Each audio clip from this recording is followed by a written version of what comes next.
Hello friends, exercise 1.1 करेंगे इस video में। फर्स्ट क्वेश्चन है, is zero a rational number? क्या जीरो एक रैशनल नंबर है? Can you write it in the form p by q? क्या आप इसको p बाई क्यू की फॉर्म में लिख सकते हो? Where p and q are integers, जहां पे p और q इंटीजर होंगे, and q is not is equal to zero, और q जीरो के बराबर नहीं होगा। सबसे पहली बात तो यही है कि जीरो एक रैशनल नंबर है, ये आपसे क्वेश्चन पूछा है। तो जीरो एक रैशनल नंबर है और इसे हम p बाई क्यू की फॉर्म में भी लिख सकते हैं। तो जीरो रैशनल नंबर है, इसका आंसर तो है यस। और इसे p बाई क्यू की फॉर्म में हम इस तरह से लिखेंगे, जैसे जीरो के डिवाइड में हम कोई भी नंबर लगा दे, 0/1 तो ये भी जीरो के बराबर ही होता है, 0/2 ये भी जीरो के ही बराबर होता है। नीचे में आपका जीरो नहीं होना चाहिए। जैसे कोई नंबर है 2, अगर इसमें नीचे जीरो लगा दिया ना, तो फिर ये नंबर जो है नॉट डिफाइंड होता है।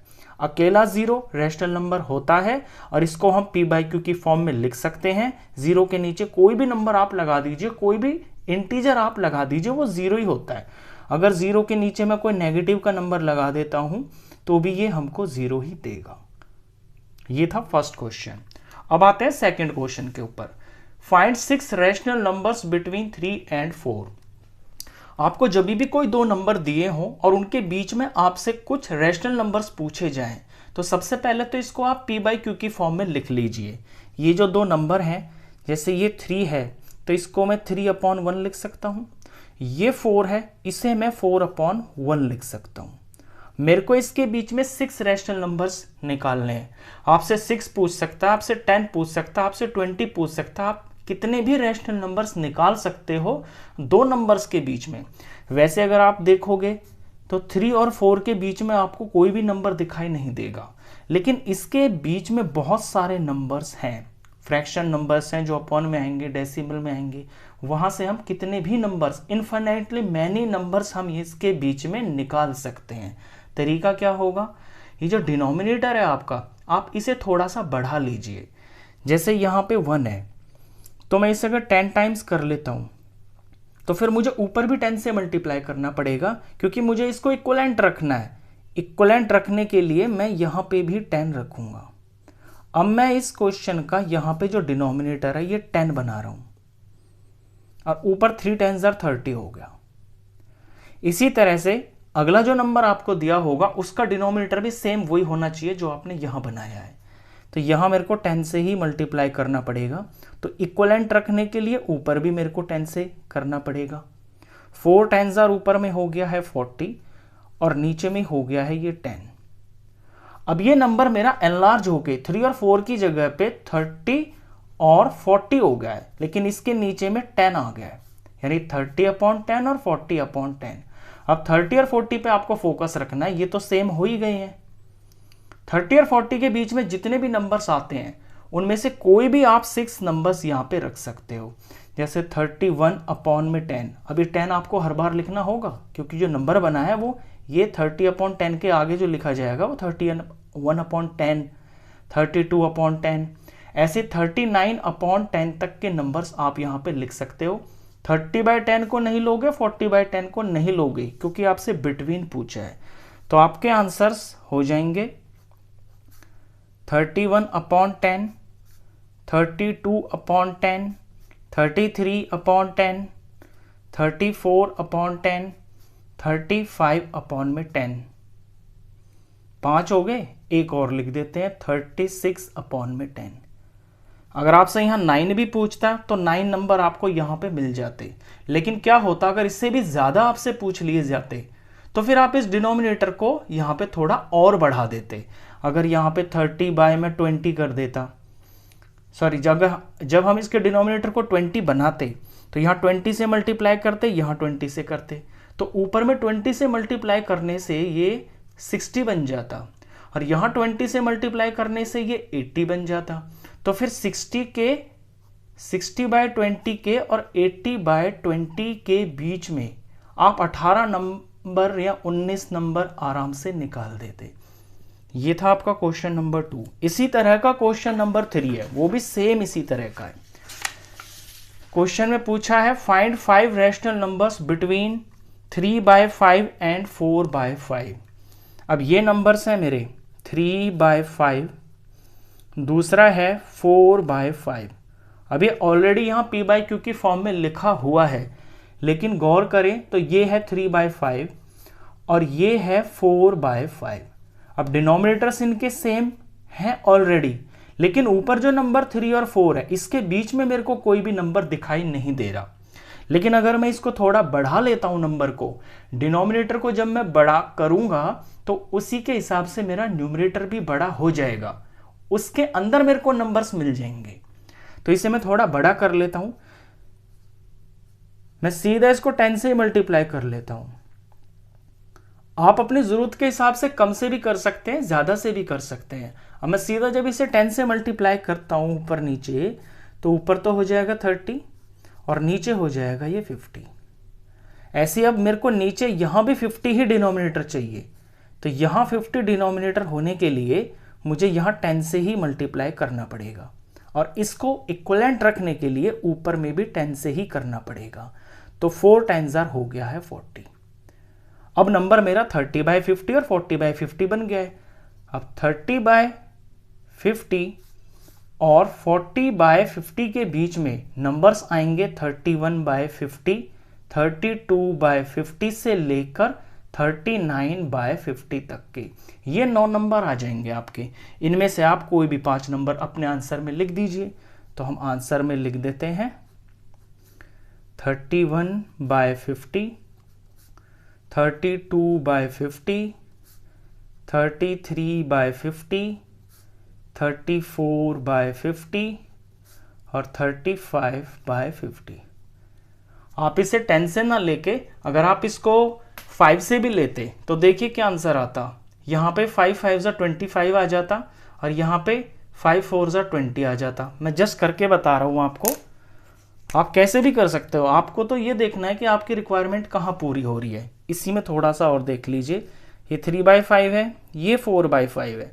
अगर मैं इसको 5 से मल्टीप्लाई करता तो ऊपर आता 15 और नीचे आता 25। तो यहाँ भी 5 से करना पड़ता फिर मेरे को, क्योंकि डिनोमिनेटर सेम चाहिए। तो यहाँ 5 से करते तो ये आता 20। अब यहाँ 15/25 और 20/25 के बीच में नंबर्स आ रहे हैं 16/25, 17/25, 18, 19। तो ये नंबर आपके सिर्फ 4 ही नंबर आ रहे हैं, तो ये तो छोटा पड़ गया। इसलिए आप 5 से फिर बड़ा ले लीजिए। आप सीधा 10 से ले लोगे तो फिर कोई टेंशन ही नहीं रहेगी, आपको बहुत सारे नंबर मिल जाएंगे। तो मुझे 10 से करना भी आसान लगता है और मेरे नंबर भी आराम से आ जाते हैं।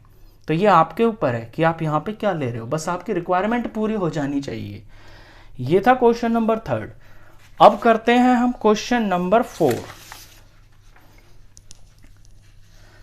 क्वेश्चन 4 में है state whether the following statements are true और फॉल्स। यहां पे कुछ स्टेटमेंट्स दे रखी हैं और आपसे पूछा है बताइए कि ये स्टेटमेंट्स में कौन ट्रू है और कौन फॉल्स है। Give reasons for your answers, अपने आंसर्स का रीजन भी दीजिए। फर्स्ट क्वेश्चन है every natural number is a whole number. क्या हर नेचुरल नंबर एक होल नंबर होता है? अब नेचुरल नंबर स्टार्ट होते हैं 1 से, काउंटिंग नंबर भी इन्हें बोलते हैं। 1 2 3 4 अप टू जहां तक भी गिनती जाती है। और होल नंबर होते हैं जो 0 से स्टार्ट होते हैं और 0 के बाद में फिर ये counting numbers 1 2 3 4 and so on. तो ये तो है नेचुरल नंबर्स और ये है होल नंबर्स। अब क्वेश्चन कह रहा है क्या हर नेचुरल नंबर एक होल नंबर होता है? तो आप नेचुरल नंबर देखिए 1 से स्टार्ट हो रहे हैं और होल नंबर के अंदर भी यहां पे 1 से आगे की गिनती चल रही है। तो जितने भी ये नेचुरल नंबर्स हैं ये होल नंबर के अंदर तो लाई करते हैं। तो हर नेचुरल नंबर होल नंबर होता है। ये इसका आंसर है, यस ऐसा होता है। थोड़ा लैंग्वेज में लिख दोगे आप। यहां पे ट्रू पूछा है तो आप ट्रू लिखो कि हाँ ये बात बिल्कुल सही है, हर नेचुरल नंबर होल नंबर भी होता है। रीजन में थोड़ा आप ये लिख दोगे, जैसे मैंने यहां बताया ना कि जो कलेक्शन है, जो नेचुरल नंबर का जो कलेक्शन होता है वो होल नंबर के अंदर तो होता ही है, बस उसमें एक 0 एक्स्ट्रा भी होता है। इसी बात को आप थोड़ा लैंग्वेज में लिख दीजिए ट्रू, क्योंकि since the collection of whole numbers, the collection of whole numbers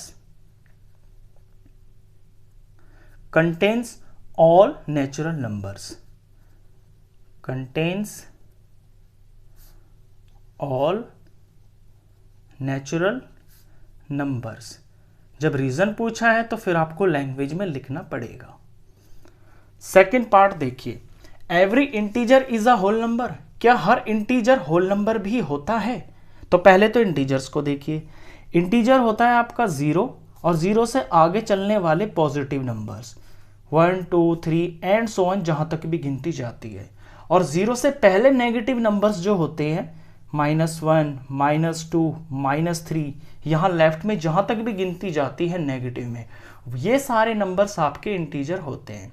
तो इंटीजर को हम ऐसे भी बोल सकते हैं, all negative numbers, all positive numbers and 0। ये तो इंटीजर है। अब कह रहा है कि हर इंटीजर एक होल नंबर होता है। अब होल नंबर मैंने आपको बताया 0 और इसके आगे जो पॉजिटिव नंबर्स होते हैं ये होल नंबर होते हैं। लेकिन इंटीजर में तो जो है नेगेटिव नंबर भी होता है। तो क्या हर इंटीजर होल नंबर होता है? जवाब है नहीं, क्योंकि इंटीजर में तो नेगेटिव नंबर्स भी हैं। अगर मैं -3 को उठा लेता हूं और फिर पूछूं कि -3 क्या होल नंबर है, तो जवाब मिलेगा नहीं। तो इसका तो आंसर फॉल्स हो गया। तो इसका तो आंसर है फॉल्स। थोड़ा रीजन देना है तो रीजन के लिए हम एक एग्जांपल लिख सकते हैं। यही एग्जांपल ले लीजिए। रीजन में हम लिख सकते हैं कि -3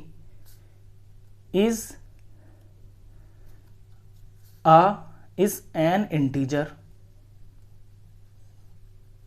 but not a whole number।